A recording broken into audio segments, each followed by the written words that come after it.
है 50 लाख का इनाम वो रख सकते हैं जो लोग जिंदगी में कुछ कर नहीं सकते हैं, झूठ बोलते हैं लोग, और संत हिंदू समाज में उनका कोई मान सम्मान भी नहीं है, जैसा कि मुझे पता चला है।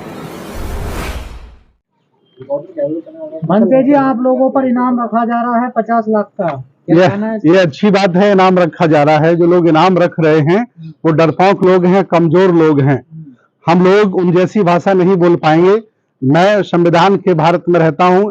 इनाम रखने वालों को, गर्दन काटने वालों को संविधान के हवाले करता हूं। वो संत है सर? ये वो संत नहीं है, मवाली हैं, गुंडे हैं, बदमाश हैं। अगर संत होते तो ऐसी भाषा नहीं बोलते। भगवान बुद्ध ने कहा है अगर कुत्ता काट ले तो कुत्ते को काटना नहीं चाहिए। मैंने भी वही शब्दों से उनको जवाब दिया है। फिर सिद्ध संत है सर, कैसी बात कर रहे हो? भी अयोध्या के। एक्चुअली भारत में तो लोग रेप करके प्रसिद्ध हो जाते हैं, बुरे कार्य करके प्रसिद्ध हो जाते हैं, अच्छे लोग प्रसिद्ध नहीं होते हैं। तो डर नहीं लग रहा आप लोग? कोई डर नहीं, कोई भय नहीं। संविधान का भारत है, बुद्ध कबीर नानक का भारत है। इन पोंगापंथियों से डरने की कोई जरूरत नहीं है। 50 लाख का इनाम भी रखा है सर।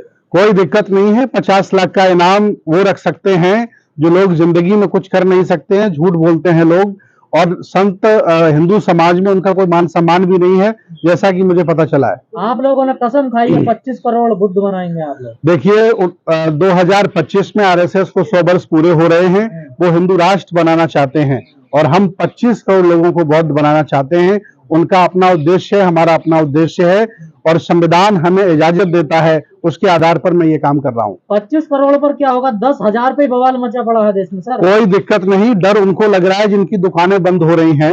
एक्चुअली वो बौखलाए हुए लोग हैं, उनकी चूल्हे हिल गई हैं। वो उनकी रोजी रोटी पर खतरा मंडरा रहा है। देश भारत का SC ST OBC माइनॉरिटी का व्यक्ति भगवान बुद्ध की शरण में जा रहा है, उनकी गुलामी छोड़ रहा है, इसलिए वो लोग बौखला गए हैं।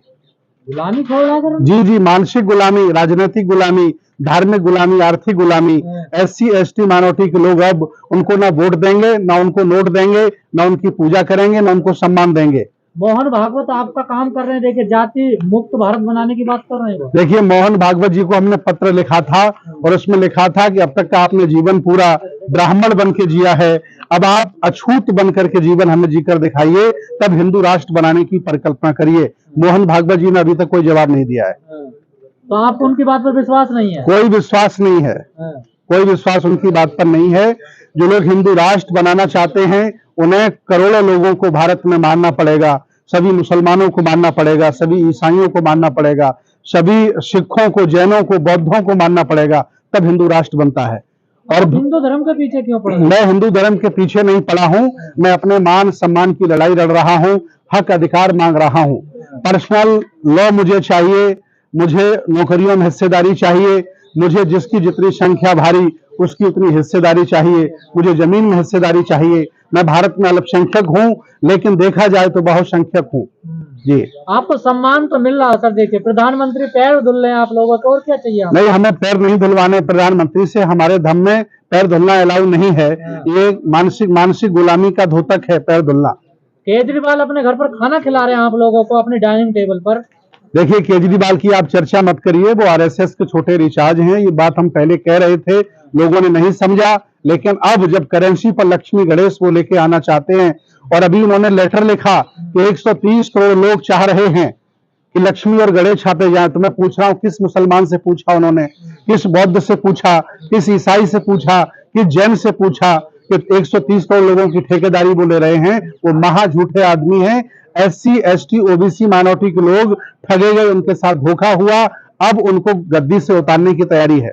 अगर अर्थव्यवस्था सुधर रही तो दिक्कत क्या है? गणेश लक्ष्मी थोड़ी सब अर्थव्यवस्था उनकी सुधर रही होगी, उनके परिवार की सुधर रही होगी। हजारों करोड़ का घोटाला करके ये लोग विदेशों में भाग रहे हैं। लगभग 1000 लोग अरबों खरबों रुपए लेकर के विदेश भाग गए हैं। बीजेपी ने आज दिन तक कुछ नहीं किया। तो अर्थव्यवस्था उनकी सुधर रही है।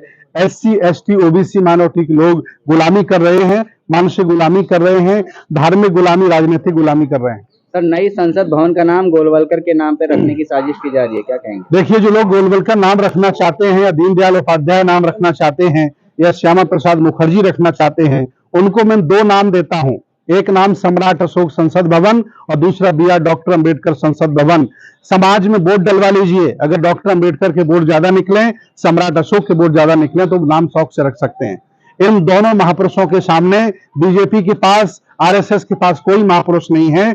अब अगर देश भारत में संसद भवन का नाम रखा जाएगा तो डॉक्टर बी आर अम्बेडकर ही रखा जाएगा, वो गोलवलकर नहीं रखने देंगे हम लोग। गुजरात की घटना को किस तरीके से देखते हैं आप? गुजरात में पूरा गुजरात सरकार का फेल्यूर है, ये पहली घटना नहीं है। आरडीएक्स लगाकर के पुलवामा में ये उड़वा देते हैं, जाने कितने जज उन्होंने मरवा दिए, गौरी लंकेश को उन्होंने मरवा डाला, रोहित वेमुला को उन्होंने मरवा डाला। ये लोग जब हार जाते हैं, लगता कुछ परिवर्तन नहीं हो पाएगा, तो ये चरित्र हनन करते हैं, आर्थिक नुकसान पहुंचाते हैं, इवन हत्या तक कर देते हैं। ये हत्यारी सरकार है, इनको हमें बदलना है और देश भारत के जो असली राजा महाराजा हैं, एससी एसटी ओबीसी माइनॉरिटी को इनके हाथों में देश को देना है, ये हमारा काम है। और बहुत तेजी से कहना क्या चाह रहे हैं आप? पुल जो गिरा है तो कहना क्या चाह रहे हैं आप? ये सरकार का गिरा है, सरकार ने गिराया, सरकार की मिली भगत है। बीजेपी फायदा कैसे लगता है बीजेपी को? जी, उनके राज्य में पुल गिर गया, इससे फायदा थोड़ी होगा उनको। ये उनकी गलती है, उन्होंने जानबूझ करके, जब पुल खराब था, इतना पुराना बना हुआ था, उसमें जाने की अनुमति क्यों दी? उन ठेकेदारों की गलती है, डीएम की गलती है, एसपी की गलती है, ये मैं कह रहा हूँ। मीडिया कह रही है कि लोगों की गलती है, 400-500 लोग क्यों गए? आप किस मीडिया की बात करते हैं? जो लोग जो मीडिया वाले नरेंद्र मोदी के तलवे चाट रहे हों, जो मीडिया वाले मोहन भागवत के तलवे चाट रहे हों, उनकी आप क्या बात करते हैं? ये सब बिके हुए लोग हैं, इन्होंने देश को गर्त में पहुंचा दिया है। सुधीर चौधरी ने कहा है कि मेरा आंकलन करने से अच्छा है आप खुद का आंकलन करें। देखिए, सुधीर चौधरी का नाम लेकर के आज का दिन हमारा खराब मत करिए। ये लोग बिके हुए लोग हैं, ये भाड़ हैं और ये लोग किसी काम के नहीं है, देश को बर्बाद कर रहे पहली हैं। बार एक पिछड़े का समर्थन कर रही है मीडिया जी, नरेंद्र मोदी ओबीसी समुदाय से आते हैं, पहली बार किसी ओबीसी का समर्थन करा है। ये झूठ फैला, खुश नहीं है उससे? ये झूठ फैला करके यहाँ के एससी ओबीसी माइनॉरिटी को ठगा गया। नरेंद्र मोदी कभी ओबीसी नहीं थे, वो बनिया है, घांची बनिया है। मैं गुजरात बड़नगर में जाकर के पता करके आया हूँ और उसी बड़नगर में जहां नरेंद्र मोदी पैदा हुए हैं, वहां भगवान बुद्ध के अवशेष निकले हैं, उनके घर में बुद्ध निकले हैं। नरेंद्र मोदी को ये बौद्ध राष्ट्र बनाने की अपील करनी चाहिए। आपने तो सूरत में भी पढ़वा दी 22 प्रतिज्ञाएं। जी, जी। आप पे इल्जाम लगा रहा, आप जबरदस्ती लोगों से पढ़वा रहे हैं। नहीं, स्वेच्छा से करवा रहा हूँ। हाँ। भगवान बुद्ध का धर्म कभी भी गुंडई से, लफंगई से, जबरदस्ती नहीं फैलाया गया। हम लोग स्वेच्छा से लोगों को परिवर्तन करा रहे हैं और परिवर्तन नहीं, ये घर वापसी है। जो लोग हमें आरोप लगाते हैं, उन्हें समझना चाहिए ये धर्म परिवर्तन नहीं है, घर वापसी है। एससी एसटी ओबीसी माइनॉरिटी के लोग, जितनी भी जातियों के लोग भारत में हैं, सब पुराने राजा महाराजा हैं। पहले सब बौद्ध थे, उनको सबको बौद्ध बनाना ये जिम्मेदारी। आपने कहा जो पुल गिरा वो सरकार की खामी थी, लेकिन एक पुरानी जो वीडियो है बंगाल में जो चुनाव हुआ था तब आई थी कि एक्ट ऑफ गॉड नहीं है, फ्रॉड है। मोदी जी की। देखिए, जब से बीजेपी की सरकार बनी है, भारत गर्त में चला गया है। हजारों अरब करोड़ रुपया लेकर के विदेशी लोग भाग गए हैं। यहाँ सभी बेरोजगार दुखी हैं, सैनिक परेशान हैं, लगभग यहाँ की सभी आबादी परेशान है। अब ये वक्त आ गया है कि इन झूठों को, इन मक्कारों को, इन जालिमों को देश की सत्ता से, संविधान के माध्यम से। आबादी परेशान है, लेकिन हर जगह तो गुजरात मॉडल जा रहा है। गुजरात में चुनाव भी है। गुजरात में मैं जाके आया हूँ, आज भी शेड्यूल कास्ट के लोगों को ओबीसी वाले, जनरल वाले अपने मोहल्ले में पानी नहीं पीने देते हैं। आज भी जातिवाद होता है, छुआछूत होता है। शेड्यूल कास्ट की पोजीशन देख लो, गुजरात में बेचारे ठगे जा रहे हैं। 27 साल से तो है ना वहाँ बीजेपी। केजरीवाल जैसे झूठे लोग लोगों को बहका ले जाते हैं और बाद में वह धर्म के नाम पर, सहिष्णुता के नाम पर, करुणा दया के नाम पर लोगों से वोट लेकर के अपनी सरकार बनाते हैं। 27 साल से तो बीजेपी जीत रही है ना। अब 27 साल उनका पूरा हुआ, अब 28वां साल दूसरे की सरकार बनेगी और मैं गुजरात जा रहा हूं, लोगों को बताऊंगा इन झूठे लोगों से बचिए, इन मक्कारों से बचिए। इन्होंने देश को गर्त पर गिराया है। जो बुद्ध धम्म का जो अभियान चला रहे हैं, उसमें क्या कुछ सवर्ण समुदाय के लोगों ने भी 22 प्रतिज्ञा पढ़ी है? अभी तक बहुत सारे ब्राह्मण उपासक हैं हमारे, बहुत सारे बनिया, हाँ, बनिया उपासक हैं। जो ब्राह्मण ये मान ले कि ब्राह्मण श्रेष्ठ नहीं है, उसे मैं अपना शिष्य बना लेता हूँ। और जो ये मानता रहता है कि मैं बिना पढ़ा लिखा श्रेष्ठ हूँ, उसको मैं शिष्य नहीं बनाता, क्योंकि वो असमानता की संस्कृति है। आप तो पंडित जी का रोजगार छीन रहे हो फिर तो। नहीं, पंडित जी का रोजगार एक्चुअली जबरदस्ती रोजगार अपना रखा था। ईश्वर का भय दिखाकर, आत्मा परमात्मा का, स्वर्ग नरक का भय दिखाकर बामनों ने देश में अपना रोजगार खड़ा किया था। अब ये लोग समझ गए हैं, जागरूक हो गए हैं, इन्हें अब वापस अपने गांव में मजदूरी जाके करनी है। इनके मंदिर पे ताले लगने वाले हैं, इनका मंदिर पेटीएम है, उस पर लोग अब रुपया डालने वाले नहीं है। सर, इस देश में जो भी घटना होती थी अभी तक, जी। उसको कहीं ना कहीं जो है एक्ट ऑफ गॉड से जोड़ा जा रहा था। ये गुजरात में जो घटना हुई है मानवीय खामियों के चलते हुई है, लेकिन जब इसे आज एक्ट ऑफ गॉड कहा जा रहा है तो इस पे बचाव करती नजर आ रही है सरकार की। एक्ट ऑफ गॉड नहीं है, किसी की देखिए, जिम्मेदारी तय करनी। आदमी जब गलती कर देता है तो ईश्वर को या भगवान को दोषी ठहरा देता है। ये ईश्वर भगवान की कोई गलती नहीं है। अगर ईश्वर भगवान है तो वो कभी नहीं चाहेगा कि मैं हजारों लोगों को मार दूं, लाखों लोगों को मार दूं। ये आदमी की गलती है और जिनकी गलती उन्हें जेल होना चाहिए। मोदी जी गए थे ना मिलने। मोदी जी जाकर के क्या करेंगे? करोड़ों रुपया और बर्बाद करा दिया उन्होंने। वो नहीं जाते तो कम से कम इतने पैसे में एक नया अस्पताल बन सकता था। इतना उनके ठीक तो हो गया ना। नहीं, उनके जाने के बाद एसी लगी, उनके जाने के बाद कलर हुआ है। वह व्यक्ति जहां जाता है, आपको तो अपील करनी चाहिए कि सारे अस्पतालों में घूमना चाहिए। नहीं, पहले हम अपील ये भी करें कि एक और पुल गिरे तभी तो मोदी जी जाएंगे। मोदी जी अपने मन से गरीब घरों में चले जाते, मोदी जी अपने मन से किसी गरीब के रोजगार खड़ा कर देते, तब तो था।